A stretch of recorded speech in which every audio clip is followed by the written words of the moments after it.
To begin with, when you read this verse from Romans 3, you will notice the word law used twice, once with a small l and then with a capital L.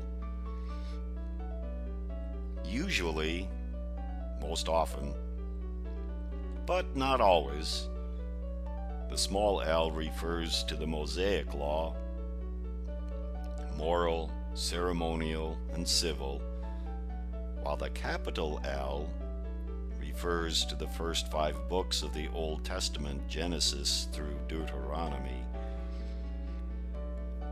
When the Lord has Paul state that the righteousness of God apart from the Mosaic law is revealed in the law, Genesis to Deuteronomy, we want to look into those first 5 books to see that this is true, that from Adam to the time of the prophets, the righteousness of Jesus is being witnessed, being revealed there.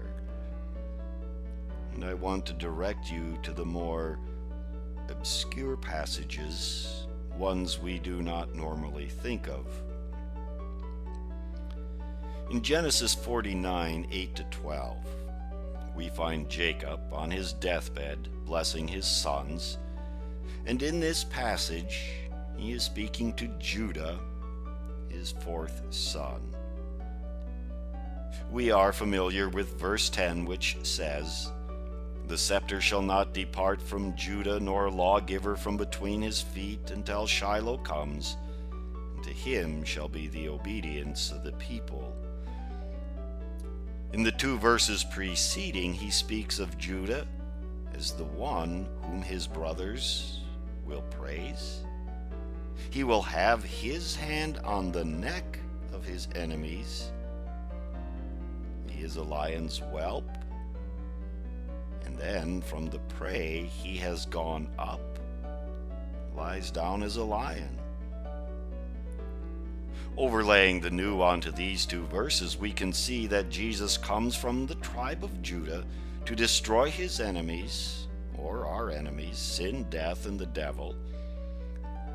At that time, Jesus was far in the distance, a lion's whelp.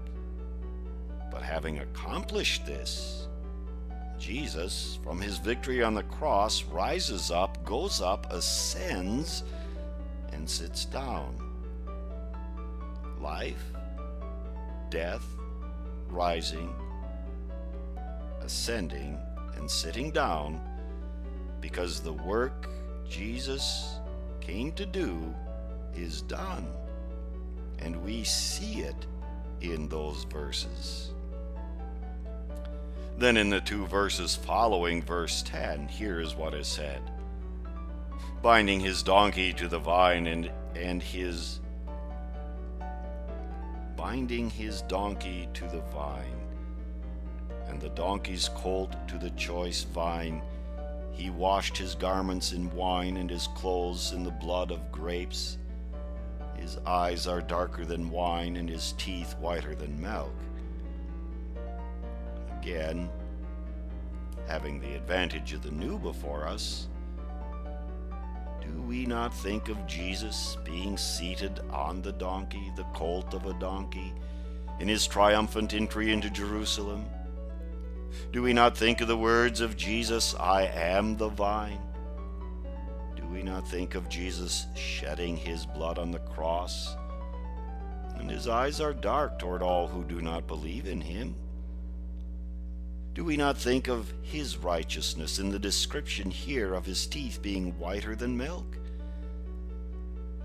These words were spoken roughly 400 years before Israel sat at the foot of Sinai and received through Moses the moral, civil, and ceremonial laws.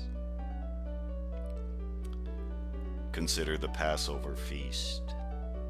Blood of the spotless lamb painted on the doorposts delivered them from death. Think of the sacrifices where the blood of the sacrificed animal made them clean and forgave their sins, granted outwardly. But these things were witnesses of the righteousness of God through faith apart from the law, and in particular the moral law, 10 Commandments, the transgression of which made them offer the sacrifices. The being moral did not cleanse them. The blood of the sacrifices did. And again, in Old Testament times it was outwardly. Yet the righteousness that is by faith apart from the law was being witnessed, pointed to, and they had faith.